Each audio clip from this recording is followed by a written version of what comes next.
우리가 5주 전부터 우리 시작을 했는데 여러분 주제들을 한번 좀 기억했으면 좋겠어요. 사실 첫째는 우리가 내적으로 우리가 인간으로 태어난 존재는 문제가 없는 사람은 아무도 없어요. 그게 중독이든지 정신적인 문제이든지 신앙적인 문제이든지 이와 같은 것들을 어떻게 치료해 갈 것인가 하나님께서 만져주신다. 그게 첫 번째 주제였어요. 그다음에 둘째 주간에는 우리 이 땅에 살아가는데 예수 그리스도를 믿는 사람이어야 온전하게 살아가는데 어떻게 내가 성도로서 구원을 확신할 수 있는가, 기도 응답을 확신할 수 있는가, 이런 확신의 문제들을 나누었고요. 셋째 주에는 뭐예요? 이 신앙을 어떻게 영적으로 성장시켜 갈 것인가, 이런 부분. 그리고는 우리가 가정에 속해 있는데 이 가정을 어떻게 건강하게 이루어 갈 것인가, 이 가정 부분을 나누었고요. 오늘은 이제 마지막으로 이 공동체, 또 세상을 향해서 나아가야 할 우리인데 희망을 어떻게 줄 수 있는가 라고 하는 부분들을 나누어 가고 있는데요. 오늘은 희망이 있는 공동체를 만들라라고 하는 이 주제를 가지고 말씀을 나누어 가기를 원하는데, 여러분 믿음이 있다, 하나님을 믿는다라고 할 때에 내가 다른 사람과 함께 공동체 내에서 사람과 잘 지낸다.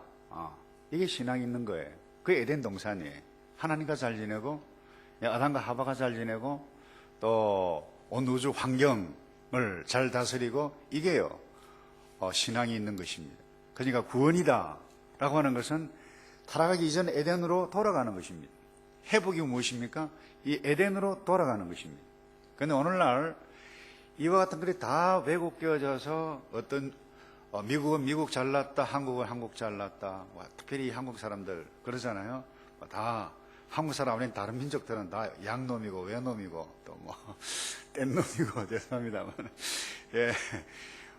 이와 같은 생각들. 그러나 여러분 하나님의 나라는 그게 아니죠. 뭐예요? 이 에덴이에요.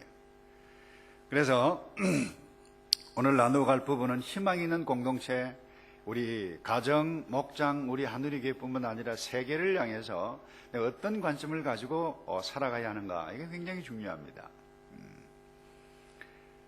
근데 중요한 것은 우리가 먼저 서로가 서로를 필요로 한다라고 하는 사실, 이것을 하나님께서 우리에게, 인간은 그렇게 지어주셨어요.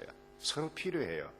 근데 이상한 것은 서로 필요하다라고 하는 것을 인정하기를 꺼려해요. 그 두 가지 이유가 있어요. 첫째는 무엇인가 하면 우리 오늘날 문화가 개인주의를 미화시키고 있다는 것이죠. 우리는 독립적이고 또 자립심이 강하고 나 혼자 잘 생활하는 그런 사람들에게 존경과 찬사를 보냅니다. 괜찮아요. 근데 안타까운 것은 겉으로는 자신감이 있어 보이고 폼 잡고 목에 힘도 들어가고 그러는데 사실 그 어떤 사람 마음 한구석에는 외로움이 반드시 있기 마련입니다. 불안합니다. 상처 없는 사람 없어요. 이게 다 가득해 있어요, 우리 마음에. 근데 오늘날 이 세상에 여러분 가장 많이 만연하는 질병 가운데 하나가 있다라고 하면 그것이 뭐냐? 저 외로움, 고독이라 봅니다. 열심히 사는데 혼자 있으면 고독해요. 그럼에도 불구하고 서로 함께 더불어 살아갔으면 좋겠는데, 브리지, 다리 역할을 하면 좋겠는데, 대신에 뭐예요? 서로 나와 의견이 다르다, 단절하면서 단절시키는 벽을 쌓아가고 있어요. 그래서 여러분 개인주의는 결코 성경적인 가치가 아닙니다. 개인을 존중한다, 성경적인 가치예요. 그러나 개인주의는 아니라고 하는 부분. 그 다음에 둘째, 여러분 왜 우리가 이 서로가 필요하다는 사실을 인정하기를 꺼려하느냐? 우리에게 자존심이 있어요. 이 자존심이 너무 강해요. 남자든 여자든 다 마찬가지예요. 나이 든 사람이나 어린 사람이나 이 자존심이 다 있어요. 이 자존심 때문에 내가 다른 사람의 누군가 도움이 필요하고 SOS를 해야 되는데 그렇게 하지 않아요. 왜냐하면 이것은 나의 자신의 연약함을 드러내는 것이라고 느끼기 때문에 그래요. 근데 여러분, 누군가의 도움을 요청한다, 결코 부끄러운 일이 아닙니다. 그건 하나님께서 계획하신 일입니다. 한번 따라서 할까요? 도움을 요청하는 것은 하나님께서 계획하신 일이다. 그래서 여러분, 하나님은 하나님의 자녀들, 그리고 가정, 식구들 서로 의지하면서 살기를 원하세요. 그래서 로마서 15장 7절에 이런 말씀이 있죠. 이러므로 그리스도께서 우리를 받아 하나님께 영광을 돌리심과 같이 너희도 서로 뭐라고 그랬나요? 받으라 그랬어요. 하나님께서 우리를 받으셨어요. 연약한 줄 알기 때문에 이것처럼 너희도 서로 받으라 그랬어요. 그리고 또 하나, 하나님은 혼자 외롭게 사는 것을, 외톨이를 지내는 것을 좋아하지 않으세요. 창세기 2장 18절, 결혼의 목적이 이거예요. 여호와 하나님이 가라사대 사람의 독처하는 것이 좋지 못하니 내가 그를 위하여 돕는 배필을 지으리라 하시니라.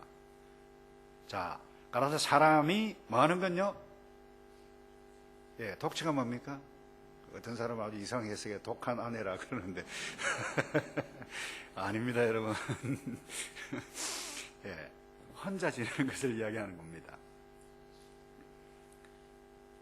이 말은 외로움을 하나님께서 좋아하지 않으세요.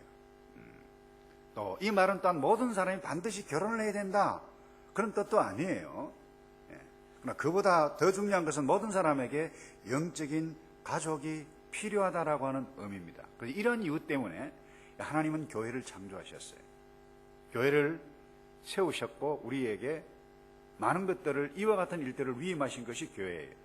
그래서 하나님께서는 저와 여러분을 구원하시고 하나님의 가족이 되게 하신 이유는 무엇인가 하면 다른 사람과 함께 바른 관계를 맺으면서 더불어 공동체 내에서 살아가라라고 하는 부분이죠. 그래서 저와 여러분은 단순히 믿는 자가 아니라 공동체 안에서 하나님께서 만들어 놓으신 이 공동체 안에서 잘 지내는 거예요.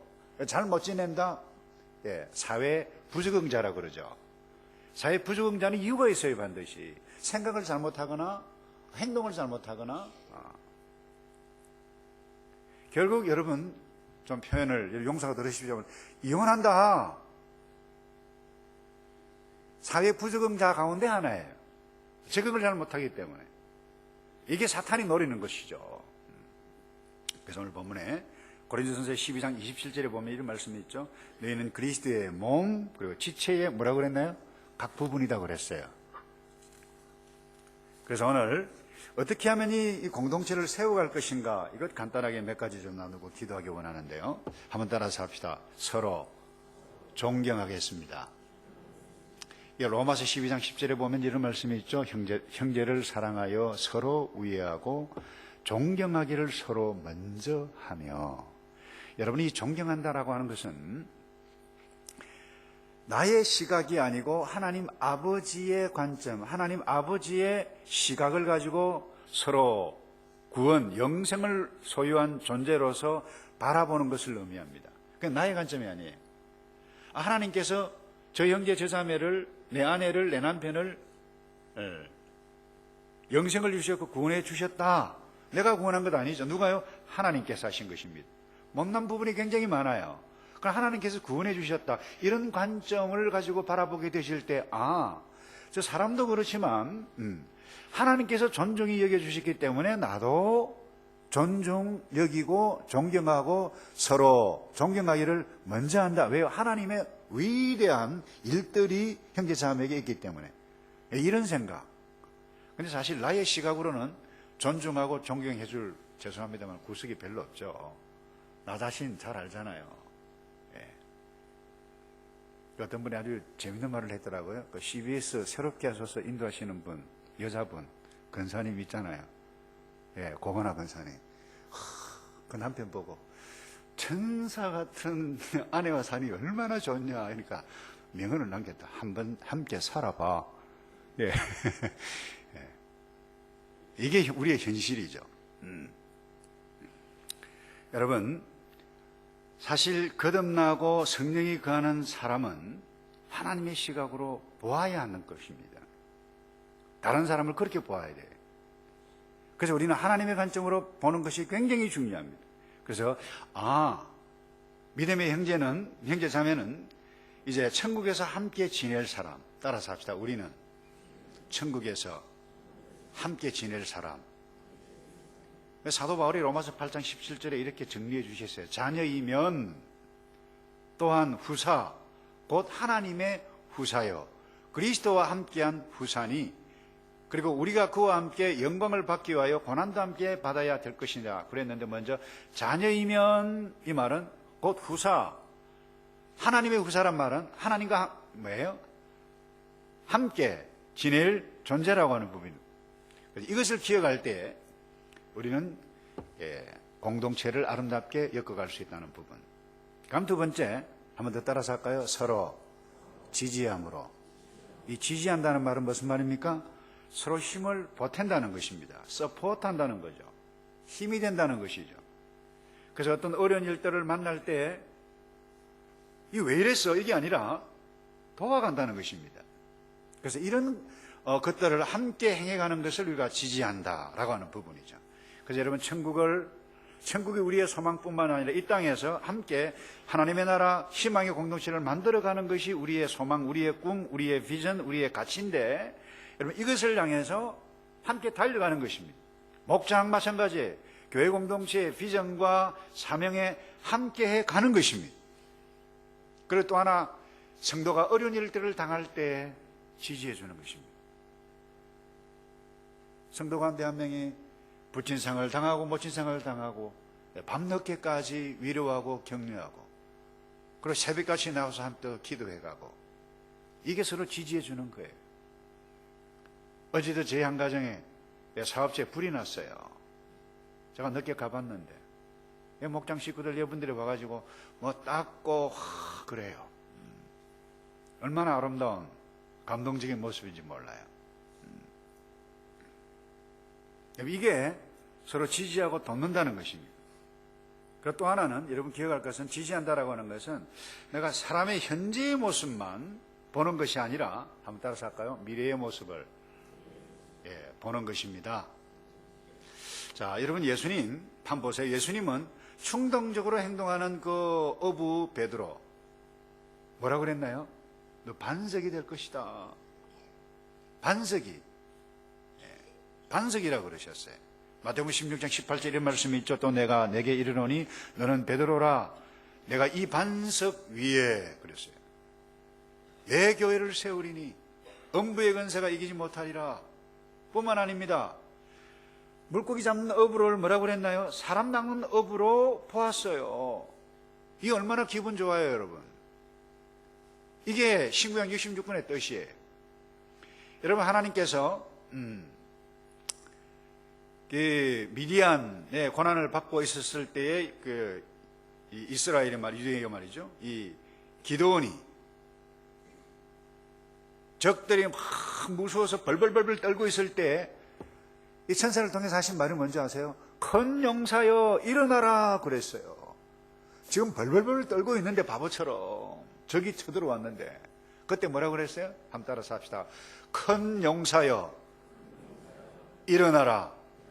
예, 그래서 여러분, 이런 격려들을 여러분 가정에서, 목장에서, 교회 공동체에서, 여러분 직장에서 행해가는 것이 뭐예요? 여러분이 속한 공동체를 희망의 공동체로 만들어갈 수 있다는 것입니다. 그 다음에 구체적으로 세 번째, 서로 한번 따라서 할까요? 잘 지내므로. 자, 옆에 분 축복, 우리 옆에 분에게 그렇게 인사합시다. 우리 잘 지냅시다. 예. 옆에 분 좀 보시라니까. 우리 서로 좀 잘 지냅시다.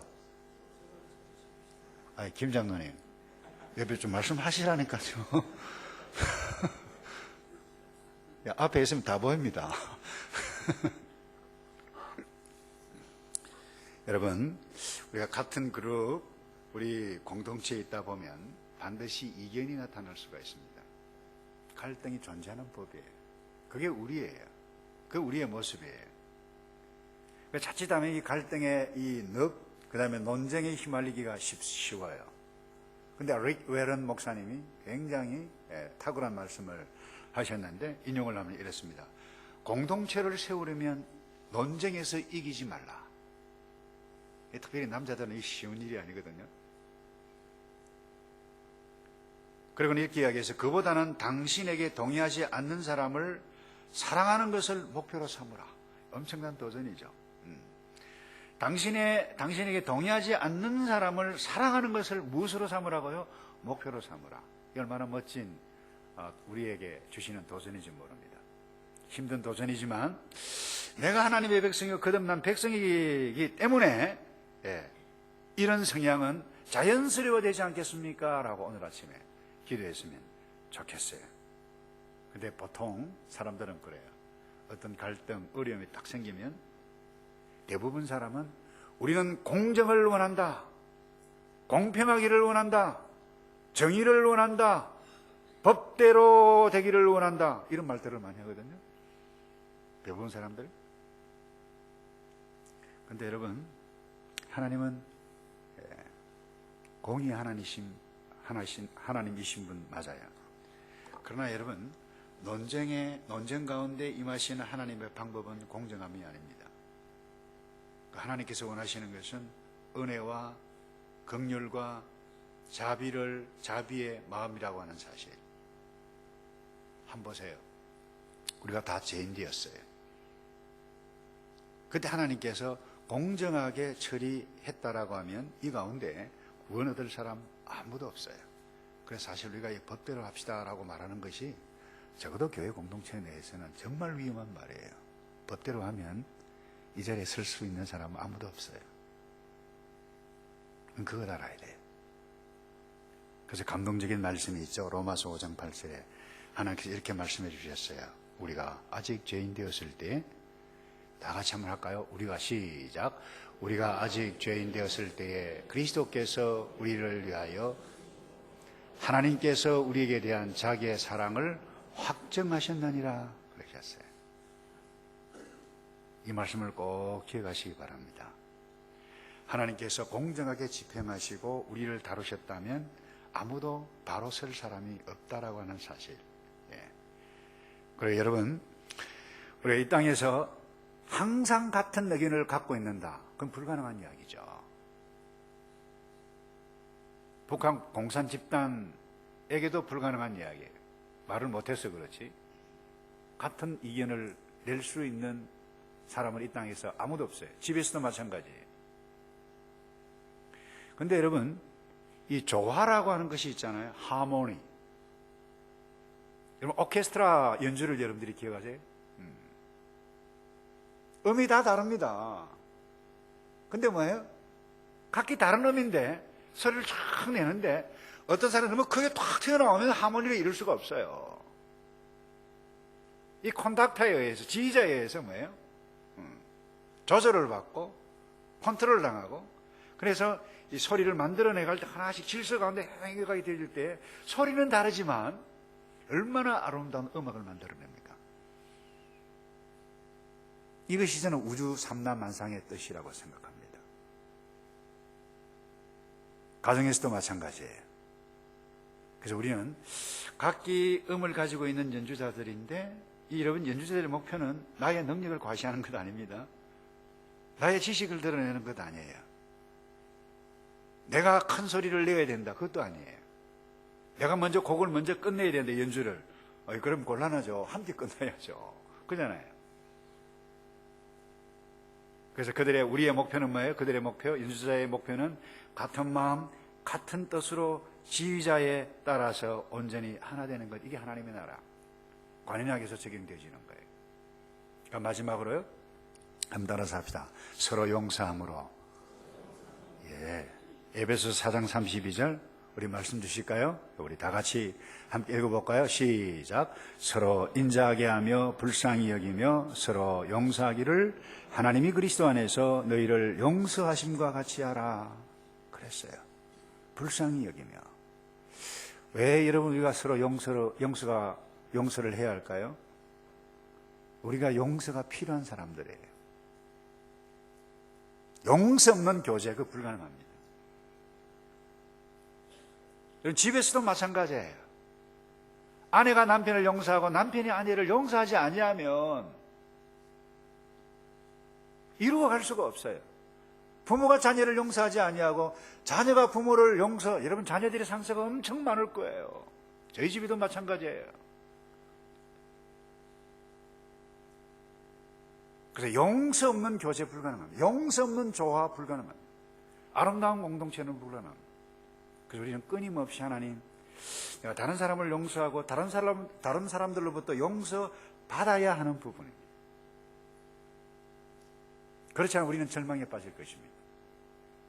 사도 바울이 고린도 교회를 보았을 때 서로 막 싸움하고 야단 법석을 피웠고 뭐 이단과 관계했고 분파 뭐 얼마나 여러분 이 마음이 쏙이 상했는지 모릅니다. 그때 위로하면서 이런 말씀을 해요. 고린도후서 2장 7절에 보면 이런 말씀이 있습니다. 그런즉 너희는 차라리 저를 용서하고, 한번 따라서 합시다. 저를 용서하고 저를 위로할 것이니. 예, 그랬어요. 제가 너무 많은 근심에 잠길까 두려워하느라 왠가하니까 지금 죄를 지었어요. 드러나면 큰일 나요. 연약함이 있어요. 차라리 용서해 주는 것이 낫지 않겠느냐, 그런 말씀이에요. 여러분, 이 사도 바울이 화가 나가지고 내가 너에게 갈 때 회초리를 들고 가랴 그랬어요. 그럼에도 불구하고 고린도 후서에 와서 이런 말씀을 해요. 차라리 저를 용서해라. 여러분, 우리는 어떤 사람에게 상처를 받았을 때 내가 어떻게 버거가지 기회를 노리는 사람들이 있어요. 지금 혹시 이 가운데 그런 마음을 품고 있다라고 하면 오늘 아침에 정리하시길 바랍니다. 예, 기회를 봐서 우리 부모가 나이가 한번 들어봐 힘이 없을 때 난 반드시 보복하고 말 거야. 사실 이런 분을 제가 만났습니다. 얼마나 가슴이 아픈지. 그 인생이 행복하겠어요, 여러분? 얼마나 받은 상처가 컸으면 부모한테, 형님 오빠한테. 그래서 우리는 결정해야 됩니다. 내가 보복할 것인가 아니면 용서할 것인가 선택해야 돼요. 여러분, 예수 믿는 사람, 거듭난 사람, 우리의 선택은 너무나도 분명하지 않아요? 내가 보복하기로 마음을 먹는다면 여러분은 마귀에게 속는 것입니다. 그 하나님을 대적하는 일입니다. 마귀와 함께하는 일이에요. 마귀와 짝짝꿍이 맞아서 여러분 어떻게 하실래요? 반드시 여러분 스스로가 무너지고, 가정이 무너지고, 관계가 무너지고, 목장이 무너지고, 교회가 무너지고, 나라가 무너지고, 여러분의 사업터가 무너지고 말 것입니다.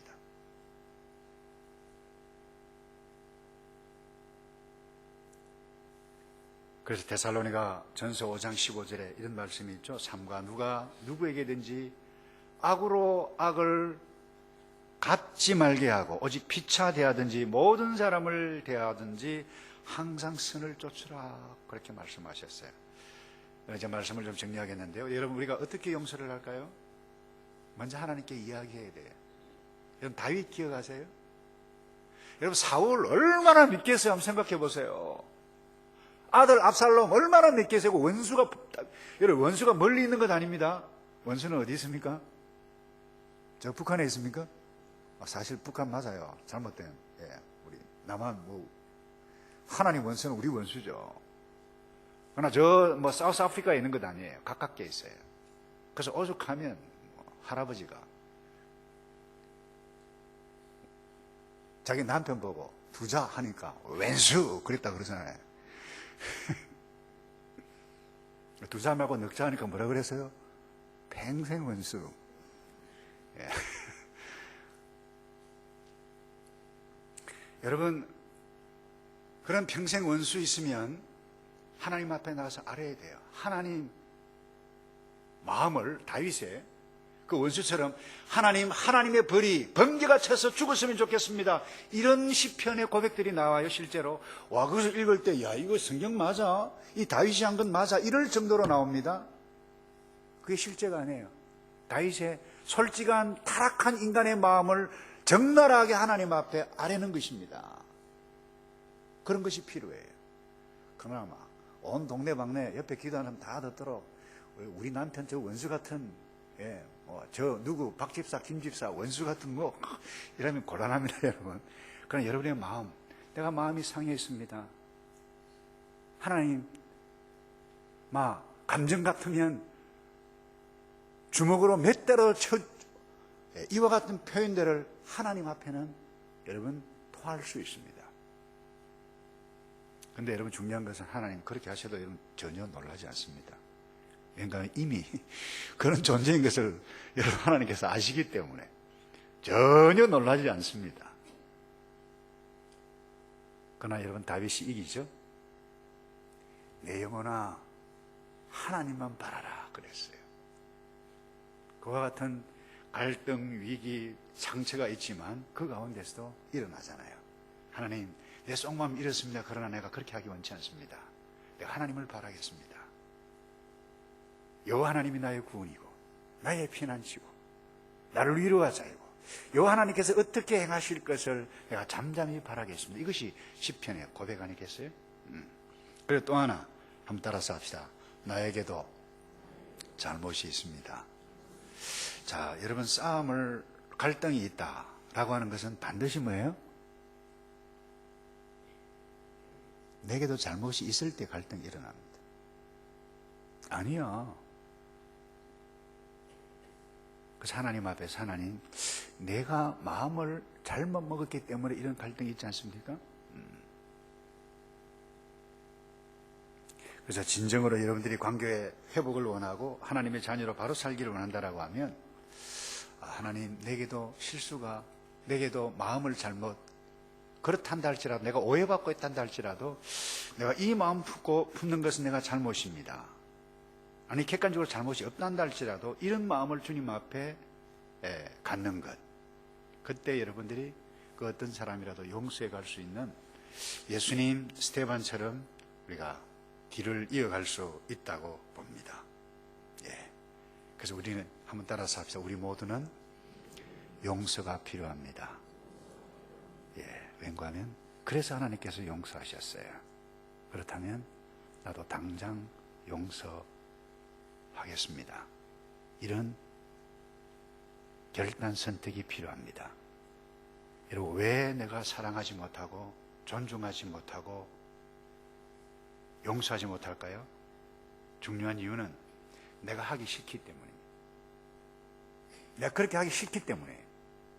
다시 말하면 내가 사랑하고 존경하겠다라고 결심하지 않기 때문에. 여러분들이 말이죠, 그 원수 같은 사람이 있어도 내가 사랑하겠습니다라고 결심만 해보세요. 그게 성령님께서 반드시 능력을 임할 줄로 믿습니다. 이런 위대한 능력 이미 하나님께서 우리에게 주셨어요. 여러분, 내가 사랑할 수 없어.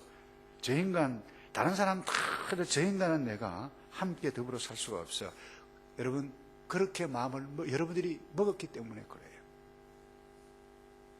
저와 여러분이 세상의 희망이 되고 거듭난 그리스도인 하나님의 백성으로 살려면, 내가 좋은 목사로 살고 내가 좋은 신자, 좋은 장로, 좋은 집사, 좋은 근사로, 아니 신실한 존재로 살려면 이것 결단하지 않으면 마귀 길을 걸어갈 수 있습니다.